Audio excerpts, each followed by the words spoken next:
নমস্কার বন্ধুরা, আজকে আমরা তৈরি করব আলু মটনের কষা। প্রথমে আমরা পেঁয়াজ, রসুন, আদা, টমেটো এবং আলু কেটে নেব।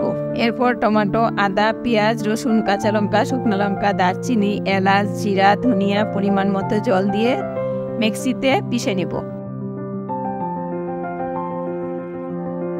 এরপর মাংসে তেজপাতা, গোটা রসুন, রসুনের কোয়া, পেঁয়াজ কুচি, লঙ্কা গুঁড়ো, হলুদ গুঁড়ো, লবণ, সরিষার তেল এবং বেটে রাখা মশলা দিয়ে ভালো করে মেখে নিব।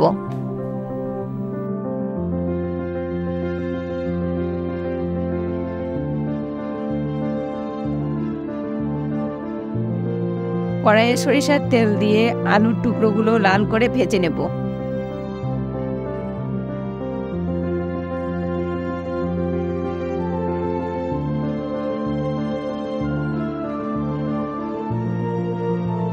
ওই তেলে তেজপাতা, গোটা জিরা ফোড়ন দিয়ে তার মধ্যে মাংস দিয়ে দেব।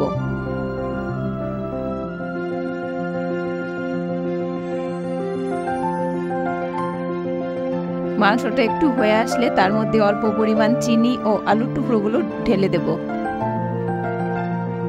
একটু নাড়িয়ে নিয়ে ঢাকনা দিয়ে ঢেকে দেব। কিছুক্ষণ পর ঢাকনা খুলে মাংস কষিয়ে নিয়ে পরিমাণ মতো গরম জল দিয়ে দেব।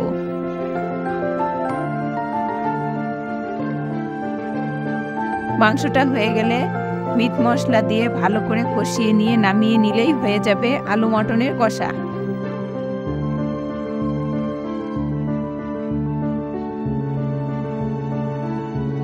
বন্ধুরা, রেসিপিটি ভালো লাগলে ভিডিওটিতে লাইক ও কমেন্ট করবেন, চ্যানেলটিকে সাবস্ক্রাইব করবেন।